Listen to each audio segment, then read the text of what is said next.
Bonjour Bertrand. Salut Patrick. Apparemment, la transplantation hépatique pour la cirrhose métabolique explose aux États-Unis. Est-ce que c'est le cas en France? C'est la deuxième cause aux États-Unis. Et effectivement, on manquait de données françaises. Elles ont été présentées à ce congrès.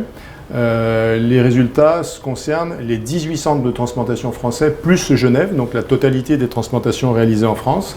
Et pour te répondre, ça explose aussi, puisque tu vois qu'entre 2000 et 2020, plus 720% d'augmentation de la fréquence des transplantations pour cirrhose métabolique. Et ils ont regardé un peu leurs résultats. Globalement, c'était des patients plutôt plus âgés, 62 ans jusqu'à 65 ans. Une survie à 5 ans qui est bonne pour le greffon comme pour le patient, de l'ordre de 80%. Ils ont identifié dans cette série de 361 transplantations des facteurs de risque de décès. Précoce, c'est principalement l'âge du donneur supérieur à 60 ans. Et puis des décès à plus de 6 mois qui sont principalement avec un facteur de risque, les personnes qui ont une angioplastie coronaire antérieure, un bypass en matière de chirurgie bariatrique ou des corticothérapies prolongées. Ils n'ont par contre pas noté d'impact du BMI pré-transplantation sur la survie.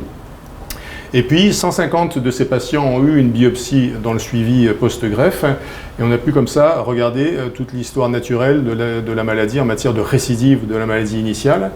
Là, c'est pareil, sans énormément de surprises. Si on regarde à 5 ans, presque 80% des patients ont récidivé en bleu leur stéatose. Presque 40% une NASH et un nombre significatif de patients a également une fibrose qui est réapparue avec à chaque fois des facteurs de risque qui sont plutôt l'âge inférieur à 62 ans, l'importance de la stéatose en quantification que l'on constate après la transplantation ou un BMI supérieur à 31 au moment de la transplantation.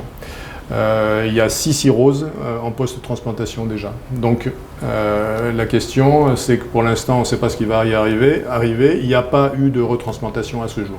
Effectivement, de nouvelles questions en perspective pour les chirurgiens pour appréhender au mieux la transplantation hépatique chez les cirrhotiques métaboliques. Absolument. Et donc, ils ont notamment constaté qu'il y avait 36% de patients qui avaient un BMI supérieur à 30 avant transplantation.